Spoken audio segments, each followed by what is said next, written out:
the start of the movie, we are introduced to a young man named Bong. Bong is extremely talented at cooking and is the youngest chef in Blue House, which is the official residence of the South Korean Prime Minister. That evening, Bong learns that the house is throwing a dinner party for a Chinese ambassador. The ambassador is extremely sensitive to fish bone, so Bong is instructed to prepare a delicious fish dish with no bones. Bong heeds their instruction and immediately starts preparing the dish. At nightfall, the dinner is ready and served to the ambassador. Sadly, as soon as the envoy bites the fish, he finds a hook in it. This puts Bong in a serious dilemma, as several guards search the mansion to find him. In the following scene, a pair of police officers investigating the incident arrives at Bong's apartment and knocks on his door. Bong knows that he's in trouble, so he tries to escape through the balcony, while the officers try their best to catch him. In the process, Bong unfortunately plunges into a pool below, smacking his head on the bottom of the pool. For some reason, he keeps falling, as a woman swims towards him and plants a kiss on his lips. When Bong wakes up, he finds himself on a strange bed in an even stranger room. Bong feels something is wrong and immediately rushes to a nearby mirror.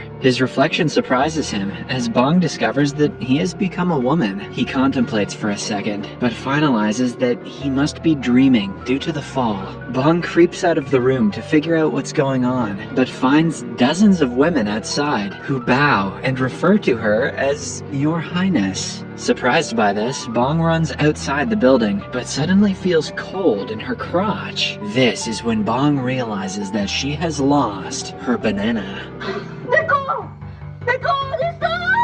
Bong is horrified by this, and initially believes that she's been trafficked into a sex change operation. However, when she observes her surroundings, Bong discovers that she time traveled to the past. The realization causes her to go into shock, and she's eventually brought back to the palace. The next day, Bong wakes up and learns her current identity from a maid. It turns out that she time traveled to the Joseon dynasty in the year 1851. Moreover, she now lives inside the body of Kim So-young, a royal ward. To make matters worse, Bong discovers that Kim is scheduled to marry King Cheoljong and become queen in the next few days. The maid also explains that her body was found floating on a lake after an unknown accident occurred. Luckily, the guard found her and brought her back to the palace. Hearing this, Bong theorizes that both him and Kim's spirits must have switched, and infers that the ticket back home is the lake. Bong asks the maid to lead him to the lake, as he plans to jump in and return to the present. Sadly, her plan to jump takes an unexpected turn, as she lands on muddy ground. It turns out that the Grand Queen ordered the palace servants to drain the lake overnight to prevent anyone from falling into the water again. Bong is disheartened by the news, but still reckons that water is the answer. So she desperately tries to submerge herself in any water source she can find. She even goes as far as inserting her head in a pail of water that is used to clean the floors. However, all her efforts prove in vain. A few days later, the wedding day arrives. Bong is unaware of the dynasty's customs, but with the help of her handmaids, manages to complete the required wedding rites. That night, Bong, who is now queen, is invited to the king's chambers to sleep with him.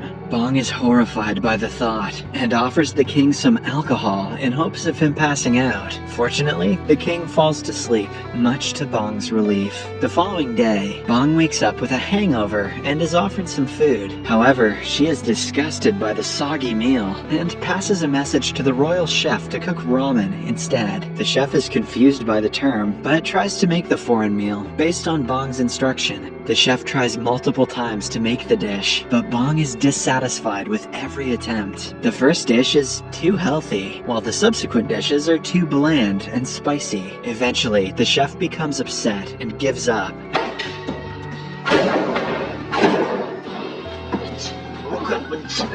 Asking Bong to cook it herself. Bong, who still remembers her culinary techniques, decides to prepare the dish herself, which is pretty sweet because she could have had that cook killed for that lip. Bong enters the royal kitchen and immediately picks up a knife. Her maid is worried because the queen has never attempted to cook since her childhood. Hence, the maid, alongside the other servants, expect her to make a mess of the kitchen. However, Bong starts cutting the vegetables with great speed and precision, much to the servants' surprise. She cuts everything perfectly and at the right size, ultimately cooking a perfect dish. Bong takes the ramen back to her chambers and enjoys the meal with her right-hand maid. Back at the kitchen, the chef is envious of Bong's cooking abilities and proposes that the food simply looks good but doesn't taste nice. To test his theory, the royal chef tries the leftovers remaining in the pot. However, as soon as he has a bite, he is amazed with how good it is, so much so that he even drops his damn spoon.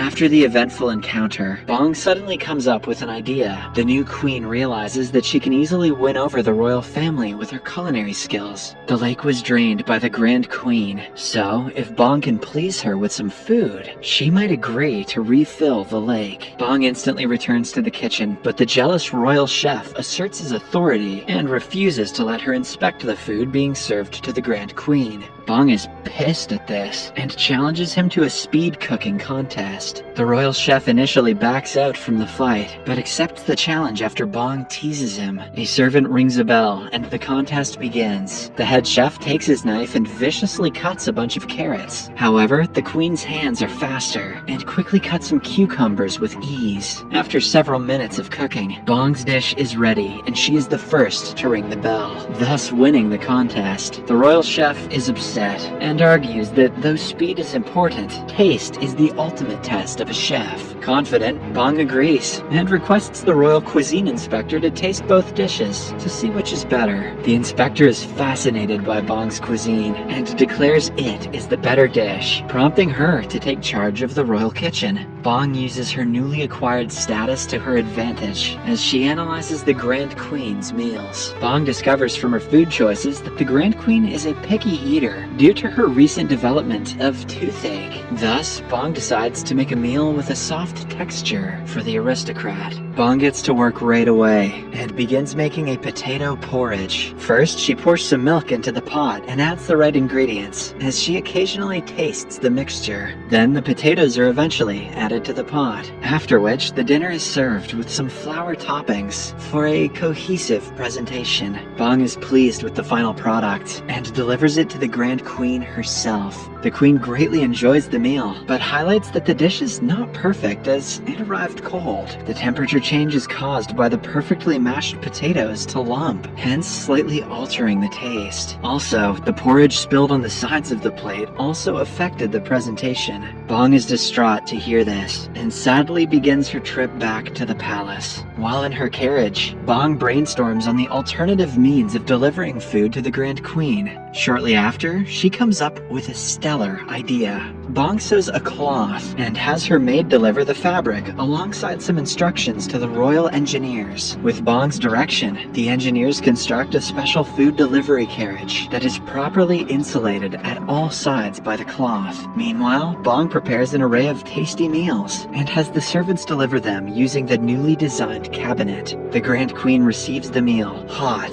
and enjoys it, leaving no leftovers. Eventually, the engineers return to Bong and deliver the good news, as the invention is proven to be a success. A few days later, the king organizes a huge banquet and invites delegates from all over the country. Unfortunately, the cooks get sick on the banquet day, and the royal kitchen is short-staffed. Bong notices this and decides to help out. She disguises herself as a man to sneak out from the banquet and enters the kitchen. Bong discovers that the pantry is low on ingredients, as the groceries which were meant to be delivered that day didn't make it. With limited resources, Bong has no choice but to get creative. The queen, alongside her housemaids, prepares a simple but unique dish of potatoes. Bong peels and wraps the potato around a stick and deep fries it, making it crisp and crunchy. The guests are initially unhappy when they see the first dish, as they expect something classier for a royal banquet. However, as soon as they try the unique meal, their eyes shine in approval as they marvel at its taste, and thus fast food was born. Bong's second dish is a bit more tasking, as there's no meat in the kitchen. She creatively decides to use beans to make a veggie burger with a tomato relish at the sides. Bong is pleased with her invention and names it McDonald's. Inspired by the modern McDonald's itself, the dish, just like the potato serving, is a smash hit as the guests savor the mouth-watering cuisine.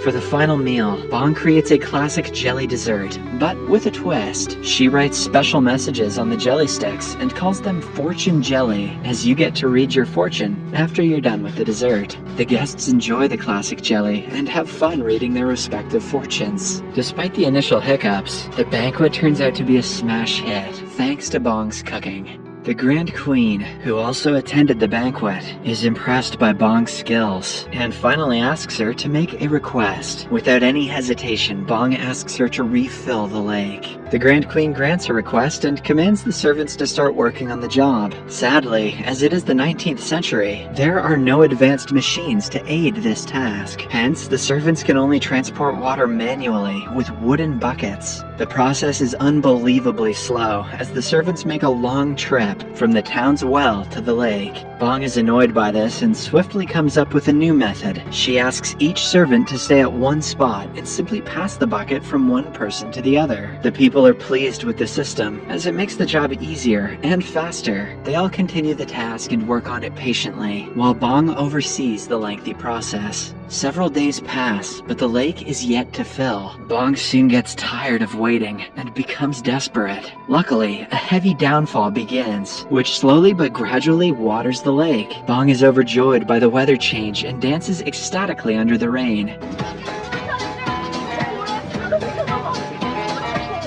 A few hours later, the lake is filled, and Bong heads to the shores and signs her name on a cornerstone, after which she jumps into the lake and sinks underwater, just like she did at the start of the movie. When Bong wakes up, he is astonished to find himself in a hospital and sees an officer sleeping a few meters away from his bed. He quietly tries to slip out, but the officer wakes up and a swift chase ensues. Bong manages to get away from him, but two more officers show up and corner him. Desperate, Bong jumps down from a high platform, escaping the men as he races down the street. He immediately heads to a public library and searches for a history book. There, he finds a publication about the Joseon dynasty and smiles, knowing that he has now become a part of history. However, his nostalgic trip down memory lane is swiftly interrupted when the chasing officers arrive at the library. Bong tries to escape once again, but the officers explain that they aren't there to arrest him. It turns out that the present has been changed due to his time travel to the Joseon era. Now, he is not being chased by the police. Instead, they are there to protect him, as Bong is now a whistleblower and exposed a high-ranking official for corruption. Bong rushes to a nearby computer and searches the web to confirm their claims. Soon after, he discovers that they are telling the truth, as history and the present world has indeed changed. The movie ends with Bong standing on a street as he relays a positive message on how a small change in the past can greatly affect the future. Also, the life lesson that meals are always better with Bong.